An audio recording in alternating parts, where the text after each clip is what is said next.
the amount of brain trauma that I suffered, they thought that I was going to be severely cognitively impaired, and they thought that I could potentially be blind. Insane. And like it was a horrible situation. And luckily I had such a good group of friends and the whole school. I mean, because I'm someone that I like to get to know everybody. So for me, my personal situation was I had recently, I can't say recently, but I graduated law school, right? I went out of high school. I didn't graduate high school. Mm-hmm. I went to 4 years, and then I failed out of English because I just was not going to classes. I was just skipping school and having fun and trying to impress my friends and just partying all the time.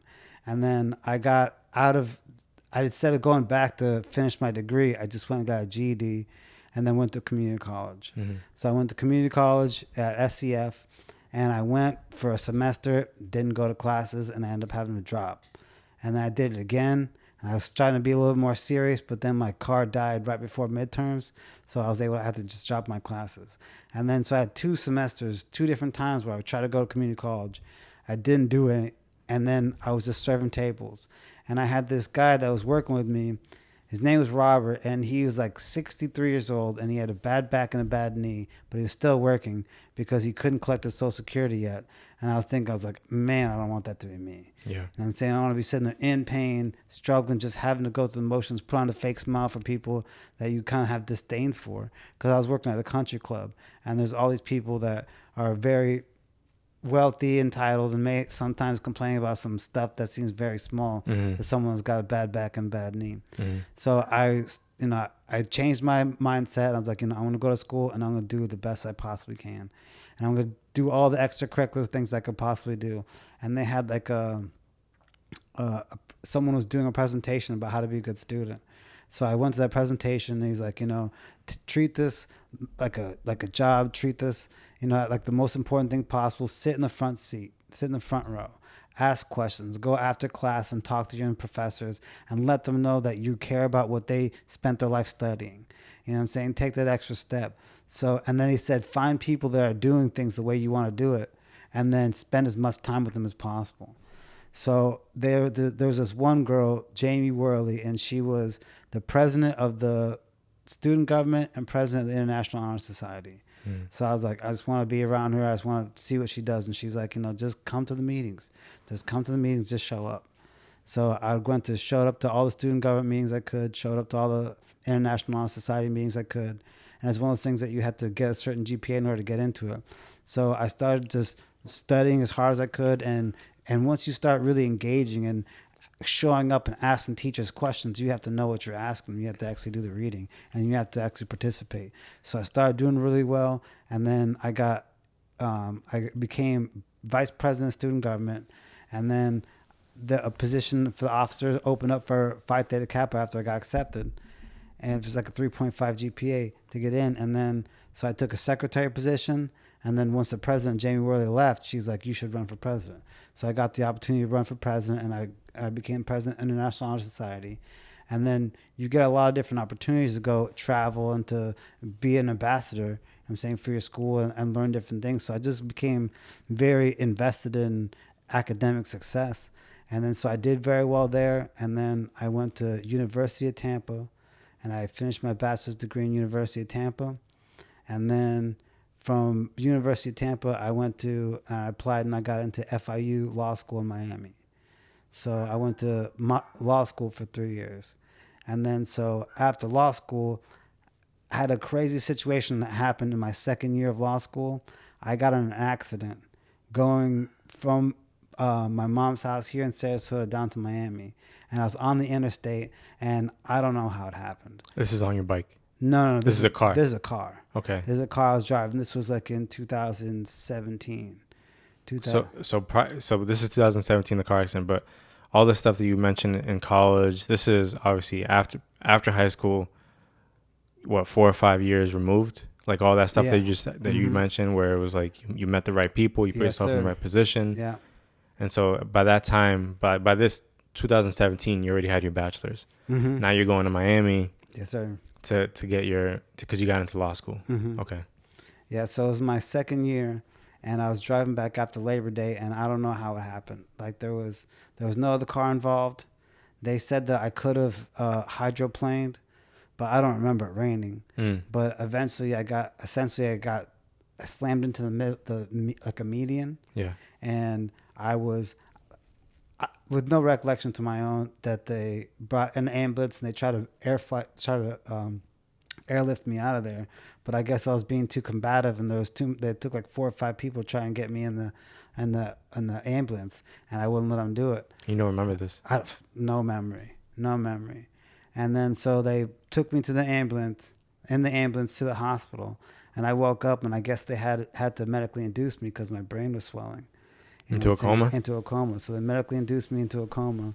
So I wake up, and they pulled me out of my apartment. They unenrolled me in school because the amount of brain trauma that I suffered, they thought that I was going to be severely cognitively impaired, and they thought that I could potentially be blind. Insane. And like it was a horrible situation. And luckily I had such a good group of friends, and the whole school, I mean, because I'm someone that I like to get to know everybody. Yeah. And I'm saying that the librarians, the janitors, everybody. You're intentional. Absolutely. And so I had like a big community of people that they got these bracelets that said like Raf Strong on it, and they had raised a lot of money for myself. Mm-hmm. And they had friends that bought like an Airbnb to put my family in there because they live in Sarasota, and it was around the clock, seeing how it's going to be.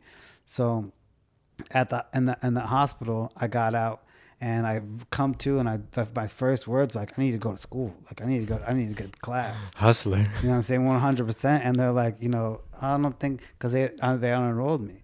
So how long were you in the coma for? About 2 weeks. Where you're completely, basically you're sleeping just so you're not so a coma is basically, they put you in there just so you don't exert yourself too much. Yeah. Mm-hmm. Just so your brain has time to, lose the swelling and go back to like a normal state. Yep. And in that time, they thought potentially you could die. Absolutely. I mean, they had to drill holes in my skull. Like if when I get my hair cut short, you'll see like I have 2 holes right here, and then like I have like a big, it looks like almost like a Nike check where my skull was fractured in the back. And you don't remember at all what happened. Man, not only do I not remember, but what I remember didn't happen. Like what I remember getting in an accident. I remember driving to the hospital. Clearly. I remember this so clearly.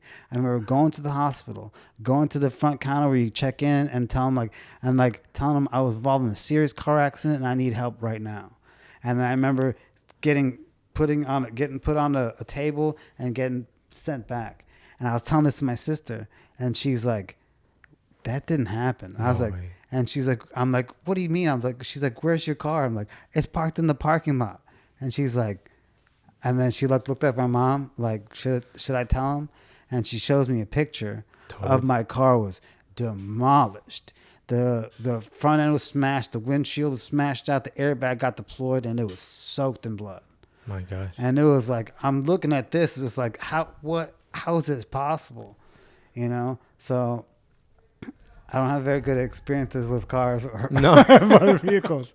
But so the fact that you're still driving is a miracle in 100%, itself. 100%. And then but I didn't even know all this. I thought you were talking about the motorcycle accident. So you've survived 2 major life potentially ending. Absolutely. Okay.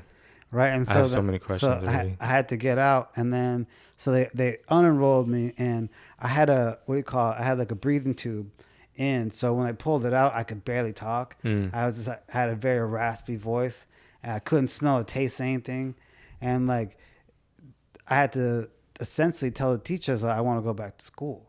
Yeah. And they're like, well, you got enrolled and I was like, I want to have an opportunity to demonstrate the fact that I can still go to school. Right. So they sent the dean of students to come to the Airbnb that I was staying at to essentially tell me, you're not going to be a student anymore. Yeah. And then I was able to convince her and explain to her that I'm fully cognitive, that I have the ability to retain the information that I've learned, and I want to go back and continue.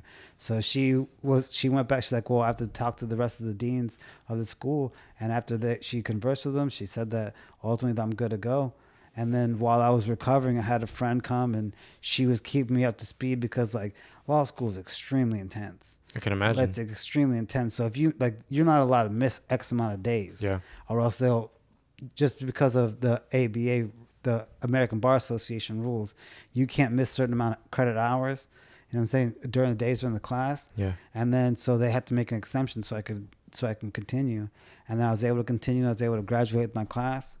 And then so, I got to get past that. And then after when I came back, I finished what I had to do. And then each year's progressively easier. So the third year, I started messing around. I started slacking off. And I started hanging out with the wrong kids. Because before I was like super straight and no smoking anything, no drinking anything. I was just like, I was about my business. Yeah. And I come back here and all my friends are still smoking and drinking and they'll pass me things. I'm like, I know you can't remember, what I'm saying, like I don't do it. And I'm saying so, but then I came back and then I started messing around and then I graduated.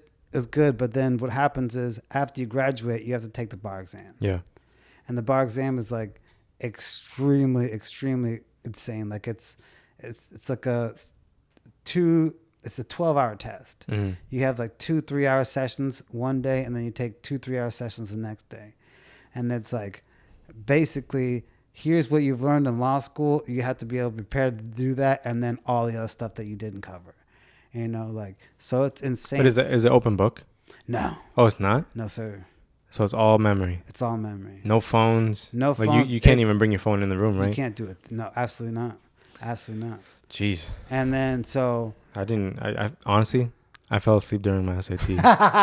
During the written portion. I didn't even take my SAT. No? No. I mean, I was, you know what an IEP plan is? Uh-uh. Individual Education Program. Okay. Since 5th grade all the way to high school. Like I was on one of those. So I basically got a pass to be able to not take the SAT and get into basically, I don't think any school or every school, certain schools. So because I was part of that program, I didn't have to take it. But I have a question going back to you being in a coma. When you were in a coma, could you, because I've heard this before, people say like, I could hear everybody around me. No? Nope. No, it was just a long nap for you. It was a long nap for me. And Did you wake up rested? No, I mean, like, because I woke up, I was awake before I was awake. You know what I'm saying? Like, I kept trying to, I had a breathing tube. Yeah. And I had a feeding tube, and I kept pulling them out. And then, so I woke up, I was restrained. You know what I'm saying? Because I kept pulling the tubes out. You know what I'm saying? So I kept trying to, like, get out of the tube, and I kept trying to sneak out. I kept trying to leave. And you were asleep? Like I was awake. Like I was technically awake, but I don't remember any of it. Okay. You know what I'm saying? So like, I guess it's like probably a bad case of sleepwalking. I think it was just because of all the medication they had me on, and I wasn't able to remember it. Like I kept trying to sneak out because I kept telling them I had to go to school. So what were your injuries with that? It's just traumatic brain injury, right? So you didn't break any bones? Just my skull. You know so you broke your skull? Yeah. And that's where you had the swelling? Yeah. And that's why they induced you? Yep. And then so I couldn't taste or smell anything, and they said that it could come back within 2 years or it might not come back. You have it? I got it back. Okay. You know what I'm saying? I got it back.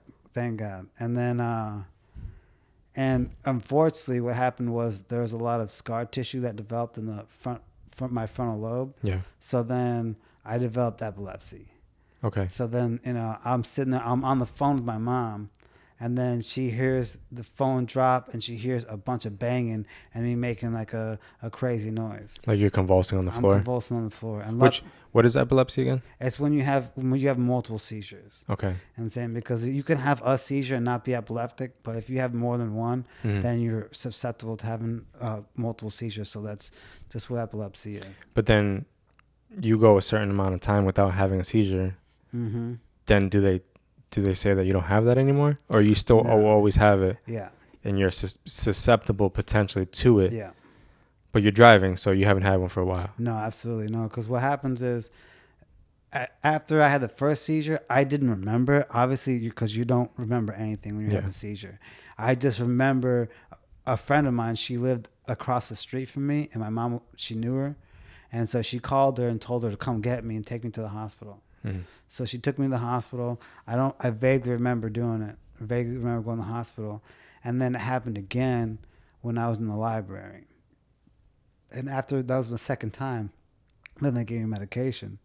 And they said, once you take this medication, you should be fine. And I don't like taking pills. Yeah. So I didn't take them. And then I was volunteering at because you have to do X amount of pro bono hours while you're in law school. And we did it's like a legal aid clinic. And I went to legal aid clinic. And then when I got out, I was going to my car and my friend took my keys. I was like, what are you taking your keys for? I was like, I'm driving. I was like, for what? He's like, because you had a seizure. And I thought he was talking about because I've had a seizure in the past. But I didn't know that I had a seizure when I was in the office. And you came back didn't go to the hospital? No, I had no clue. And he was walking around. He's like, where'd you park? And I didn't remember where I parked. And I told him I had a parking ticket. So he kept walking to all the parking attendants at different parking lots saying, like, do you know what this parking lot is? My friend had a seizure. And I was like, why do you keep saying that?